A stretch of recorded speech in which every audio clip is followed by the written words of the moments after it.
नमस्कार दोस्तों, भारद्वाज क्लासेस में एक बार फिर से आप सभी का स्वागत है। दोस्तों, आज के इस वीडियो का टॉपिक रहने वाला है हिंदी साहित्यकार के भक्तिकालीन रचनाकार। जी हाँ दोस्तों, यही आज का टॉपिक होगा जिस पर आज हम चर्चा करने वाले हैं।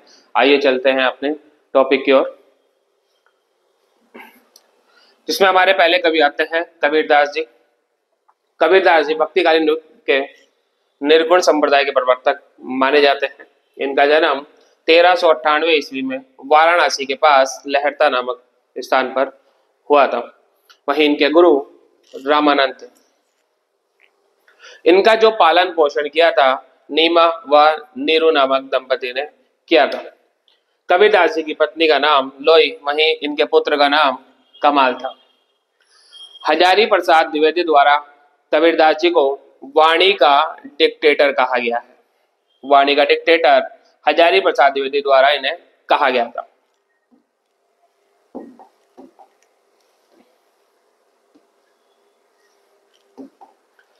गुरु ग्रंथ साहिब में भी कबीरदास के उपदेशों को रखा गया है। कबीरदास जी की भाषा रामचंद्र शुक्ल जी ने संतोकड़ी, वहीं श्याम सुंदर दास जी ने पंचमेल खिचड़ी कहा है। इनकी मृत्यु 1518 में मगहर में हुई।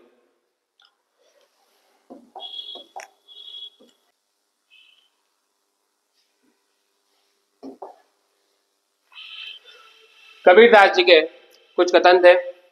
दशरथ सुत तिहो लोक बगाना, राम नाम का मरम है आना। पठत पठत कीते दिन बीते, गति एको नहीं जानी। मैं राम का कुत्ता मोतिया मेरा नाम, राम जरो के बैठ के जग का मुजरा देख। संतो भाई आई ज्ञान की आंधी। ये इनके कुछ कथन थे। वहीं इनकी रचनाओं की अगर हम बात करें,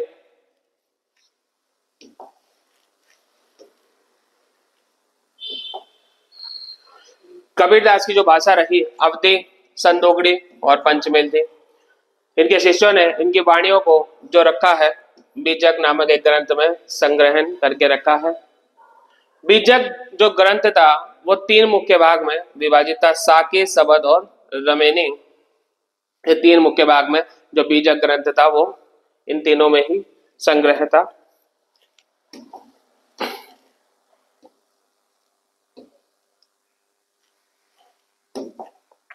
कबीर की शिक्षा और सिद्धांतों का जो निरूपण किया गया वो साकी में हुआ, जबकि रमनी चौपाई छंद में लिखी गई थी, जिसमें इनके दार्शनिक विचारों का सिद्धांत है। वहीं शबद जो है वो गेपद में लिखी हुई है। गेपद एक काव्य शैली है जिसमें भक्तिकालीन के जितने भी रचनाकार हुए वे गेपद शैली में ही अपनी काव्य को लिखते थे, जिसमें प्रेम और अतरंग साधना का अभिव्यक्ति किया गया है। इनकी कुछ अन्य रचनाएं, सुपने में साई मिले, रस का अंग, संगति का अंग, झीनी झीनी बीनी चदरिया, विरह का अंग, सुमिरन का अंग, सांच का अंग, सुरातन का अंग, कबीर की साखियां, घूंघट के पट, ये आदि इनकी रचनाएं थी संत कबीरदास जी की।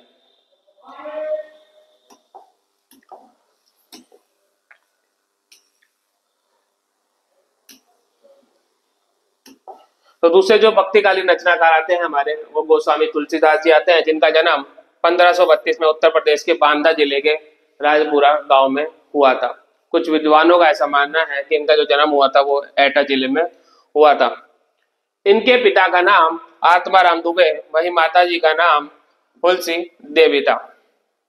तुलसीदास जी का उपनाम रामबोला, वहीं इनके जो अन्य उपनाम रहे, हिंदी का जातीय कवि, कवि शिरोमणि, मानस का हंस और लोकनायक इनके अन्य उपनाम रहे।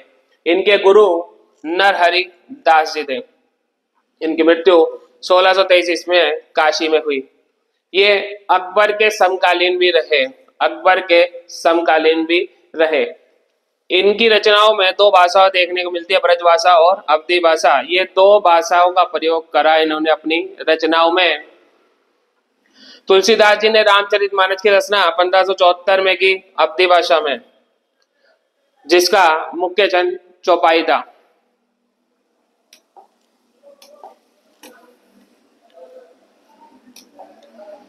इनके द्वारा विनय पत्रिका व कवितावली की रचना जो की गई वो ब्रजभाषा में की गई। जॉर्ज ग्रेसन मानते हैं कि बौद्ध के बाद जो गोस्वामी जी तुलसीदास जी थे वो भारत के सबसे बड़े समन्वयकारी थे। इनके कुछ रचनाएं रामचरितमानस, वैराग्य संदीपनी, बरवे रामायण, पार्वती मंगल, जानकी मंगल, दोहावली, कवितावली, गीतावली, सतसई, कृष्ण गीतावली, झूलना, रामलला नेहचू, राम आज्ञा प्रश्नावली, जो इनका ज्योतिष ग्रंथ था। ये गोस्वामी जी की तुलसीदास जी की कुछ अन्य रचनाएं थी। गोस्वामी जी तुलसीदास जी के कुछ कथन थे। रघुकुल रीत सदा चली आए, प्राण जाए पर वचन न जाए। ठुमक चलत रामचंद्र बाजत पैजैया, मंगल भवन अमंगल हारी, मेरी न जात पात न चहो कहूं की जात पात। ये गोस्वामी जी तुलसीदास जी के कुछ कथन थे।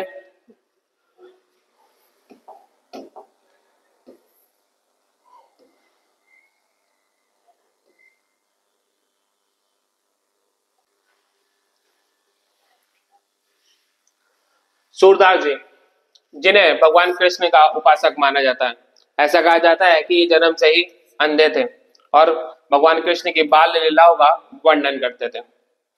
इनका जन्म आगरा में माना जाता है और ब्राह्मण परिवार सारस्वत में इनका जन्म हुआ था। वहीं इनकी जो भाषा है वो ब्रज भाषा है। मथुरा व वृंदावन के बीच गौ घाट में ये रहते थे। सूरदास पुष्टि मार्ग संप्रदाय के अष्टछाप कवियों में से एक थे। वहीं इनके गुरु वल्लभाचार्य थे। सूरदास हिंदी साहित्य के अष्टछाप कवियों में से एक माने जाते हैं, इसलिए इन्हें अष्टछाप का जहाज भी कहा जाता है।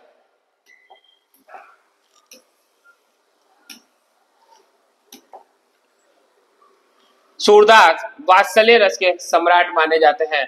सुरसागर जो सूरदास जी की सबसे प्रसिद्ध रचना थी, जिसमें भगवान श्री कृष्ण के बाल जीवन का वर्णन किया गया है। सूरसागर को राग सागर भी कहा जाता है। श्याम सुंदर दास जी ने सूरदास को खंजन नयन कहा है। सूरदास जी के भ्रमर गीत में गोपियों संवाद में गोपियों ने भगवान कृष्ण को काला भवरा कहा है। सूरदास जी की जो प्रमुख रचनाएं हैं वो आपकी साहित्य लहरी है, सुरसावली है, नल दमयंती है, ब्यालो है, नागलीला, गोवर्धन लीला तथा सुर पच्चसी और भ्रमर गीत, ये आदि इनकी सूरदास जी की रचनाएं हैं।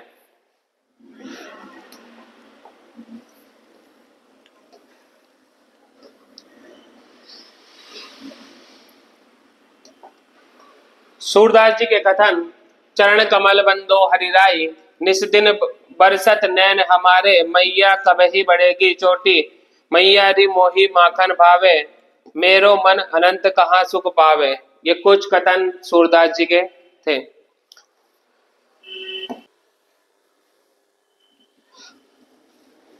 अगली भक्तिकालीन रचनाकार जो थी हमारी कवित्री मीराबाई। इनका जन्म 1503 में जोधपुर में हुआ, राठौर रतन सिंह के यहाँ।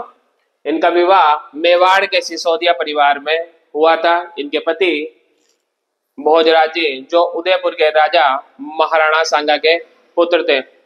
चित्तौड़ में ही मीराबाई जी का मंदिर भी है। इनके गुरु संत रैदास जी थे। मीराबाई को हिंदी की पहली कवियत्री भी माना जाता है। इनकी रचनाएं राग गोविंद, गीत गोविंद पट्टिका, नरसिंह जी का मायरा, राग सरोटा, ये आदि मीराबाई की रचनाएं हैं।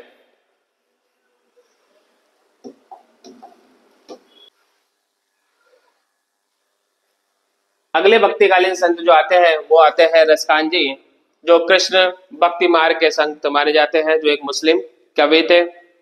इनका जन्म 1548 में हुआ था।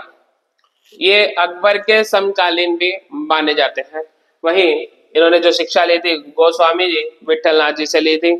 वहीं ये रहते जो थे वो आपके ब्रजभूमि में रहते थे और ब्रज भाषा ही इन्होंने अपनाई अपनी रचनाओं में। इनका मूल नाम सैयद इब्राहिम रस खान था।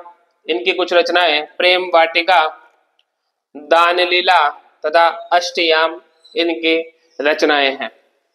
तो दोस्तों ये था आज का हमारा टॉपिक, हिंदी साहित्यकार जो आपके भक्तिकालीन युग के रहे उन पर आज की हमारी ये वीडियो रही है। उम्मीद करता हूँ आपको पसंद आई होगी।